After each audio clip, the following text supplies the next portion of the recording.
Hi guys, my name is Ara and you're watching Buntis Vlog.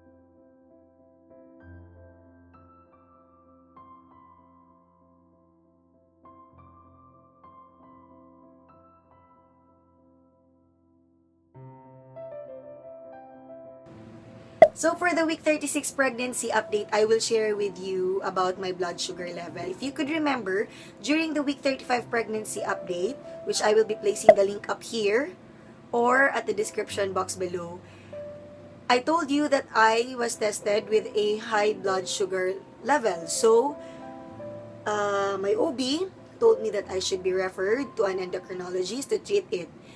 And since there are no MaxiCare accredited endo in San Pedro Hospital, by the way, our company's health insurance is MaxiCare. And again, since there is no MaxiCare accredited in SPH, I went to Davao Doctors Hospital and I was able to meet Dr. May Uyking Naranjo. She is an endocrinologist with a lot of specialization, and one of those is treating diabetes. Anyway, moving forward, I met her and we had a consultation. So she told me that I should take a confirmatory test to really assure whether or not my blood sugar is high. I took the OGTT, or the oral glucose tolerance test. For me, in my own perception or description, that is way too much time consuming because it will require you to fast or to undergo fasting for about 8 hours. And then, after that, once you go to the hospital, you will be told that, you will need to extract blood, or a med tech will extract blood from you. That's during the first hour. And then, you will be advised to drink a 75 grams glucose right after extracting blood. And then after an hour, blood will be again extracted from you. And then after an hour, same method, blood will be extracted from you. So there will be 3 blood extractions done. And then that would really test to really assure your blood sugar level. So I have here the results. It says that during or before I took that, or before I drink that orange juice or that glucose, I got low. My blood sugar level was low. And then after an hour of drinking it, I got normal. I tested normal. And then for the second hour, I tested high. So, my OB told me that since I got slightly high, since the result was 167.57 and their normal range is 155, that's about 12 units high. So that's, according to my endo, that's not that alarming, but still I need to undergo insulin treatment. So she advised me to buy those products, and unfortunately we were not yet able to purchase that because it's quite too expensive. We are working really hard to have it, and in order for me to treat myself, and it's healthy not just for me but also for my baby.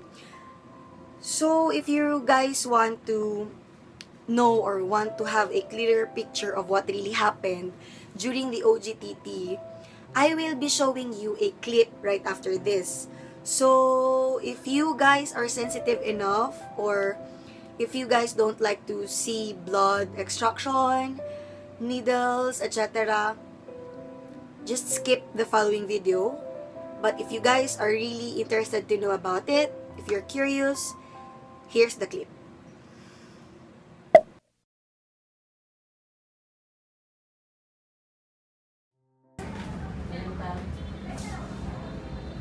Ma'am ha, yan ang malalim.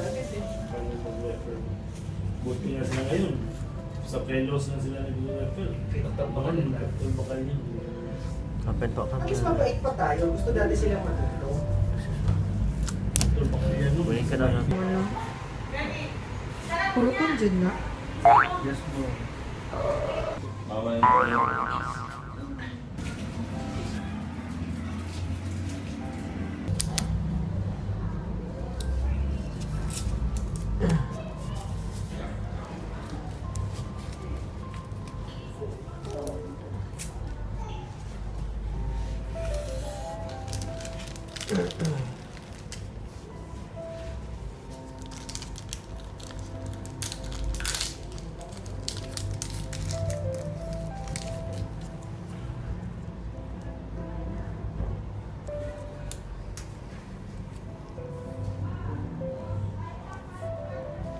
Tusok ako ma'am ha, yan ang malalim. Open na po kamay ma'am.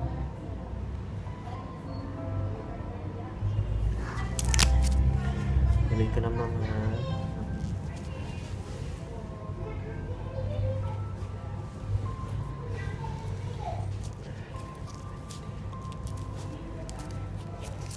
Eleven 30 na naman yan.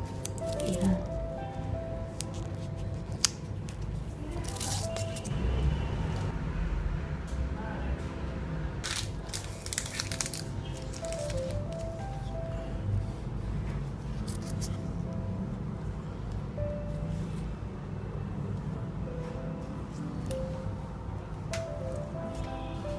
Tusok ako ma'am ha, yan ang malalim.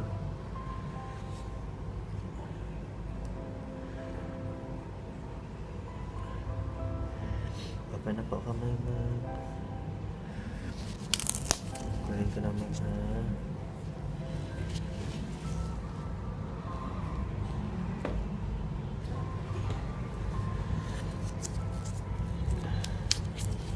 Katong third medyo sakit na dyan siya. Katong sa kaning last na medyo sakit na dyan siya.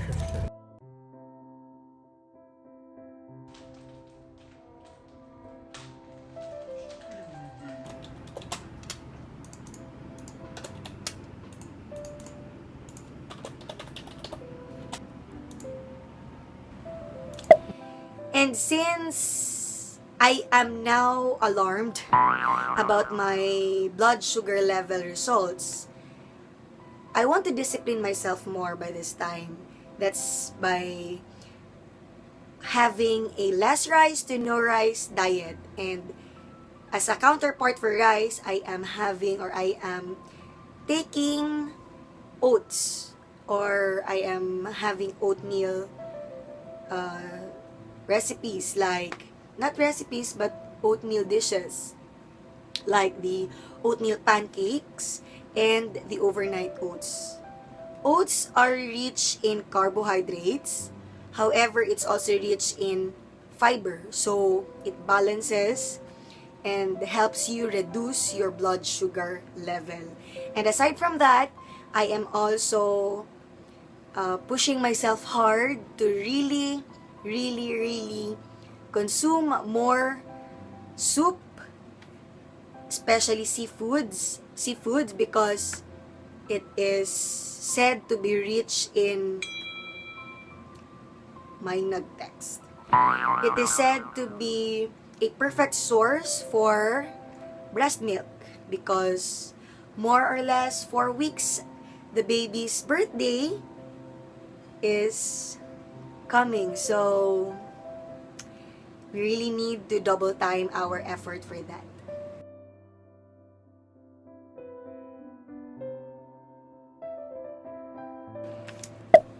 I'd also like to add here the recent biometry or the recent results of the biometry of our baby. This is the ultrasound results taken by an OB sonologist. It says that the baby's fetal weight is just appropriate for gestational age, which means normal delivery is possible for us when the time comes. And the estimated due date is on December 20, 2017, but she told me you should expect it to be earlier than the due date, because usually that's the case for the first baby. And fetal heart activity is 141 beats per minute. She is now weighing 2,606 grams or 2.6 kilos. So, I am very thankful for this result, to know that we are having a healthy baby. I just pray once again to that soon when the baby arrives, we will be able to deliver it. I will be able to deliver it vaginally, normal, healthy, and of course, both of us will be safe. So once again, guys, I am asking for your prayers to please pray for us, because I'm having mixed emotions right now. Really, as a first-time mom, I am excited and at the same time nervous for that big day. So that's it, guys, for the week 36 pregnancy update. If you have comments, suggestions, or concerns about the things that I shared a while ago, please feel free to place them down at the at the comment box or the comment section below. And if you find this video informative, don't forget to click the thumbs up button. Thank you so much, guys, for watching. God bless, and to God be the glory.